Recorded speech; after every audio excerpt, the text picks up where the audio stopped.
Hazo fijaliana ho an'ny sasany hono ny fitondrana ny firenena. Hazo fijaliana ho an'ny sasany izay tsy lanim-bahoaka. Hazo fijaliana ho an'ny sasany izay mitonantonana hitondra firenena.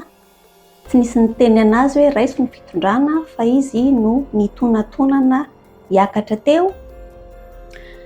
Hazo fijaliana ho an'ny sasany izay manapa-kevitra irery amin'ny anaran'ny vahoaka malagasy kanefa tsy voafidim-bahoaka, na dia atao hoe goragorara ilay rafitra fifidianana, tsy voafidim-bahoaka ny sasany fa dia tafakatra eo izy, dia avy eo izy miteny hoe hazo fijaliana ho anazy hono ny fitondrana ny firenena.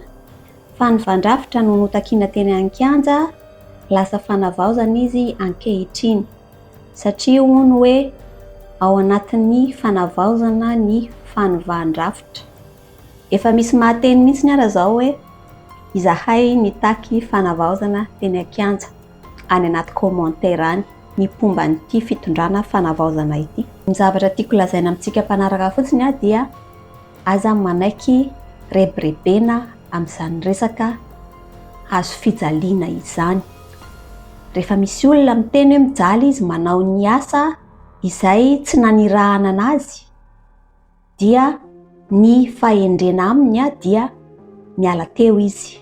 Tao anatin'ny enim-bolana nisy fikasana fifofona ny ain'ilay mpitondra intelo miverina farafahakeliny, kanefa izy dia mbola mifikitra eo ihany. Ka isika zany tsy tokony hanaiky rebirebena amin'izany satria azony atao tsara ny miala teo fa izy mbola miziriziry ho eo fa hoe hazo fijaliana io le izy.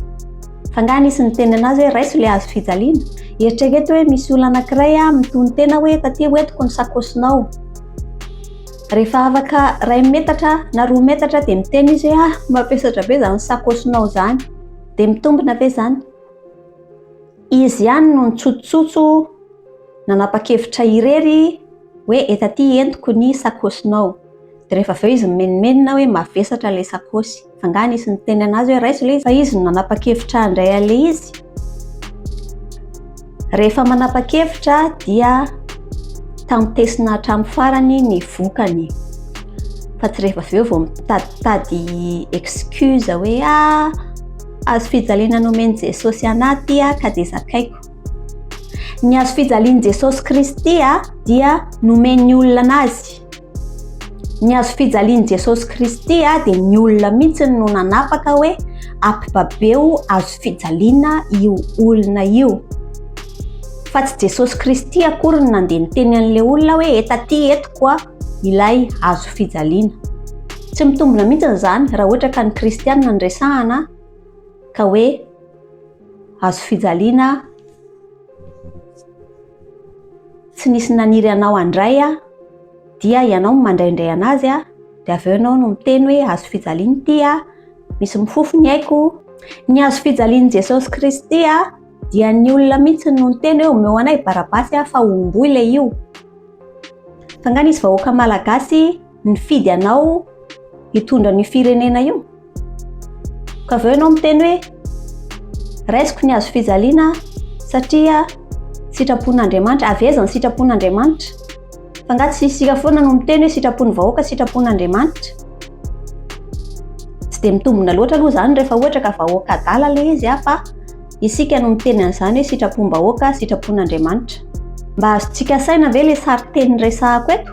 Ny hazo fijaliana Jesosy Kristy dia ny vahoaka no nanome anazy, fa tsy hoe Andriamanitra no niteny avy any an-danitra hoe ity hazo fijaliana omena an Jesosy Kristy. Ity anankiray ity tsy nisy vahoaka nametraka anazy teo, tsy nisy fifidianana nametraka anazy teo fa izy no nitsotsotso eo dia milaza izy fa hazo fijaliana nomen'Andriamanitra anazy le izy.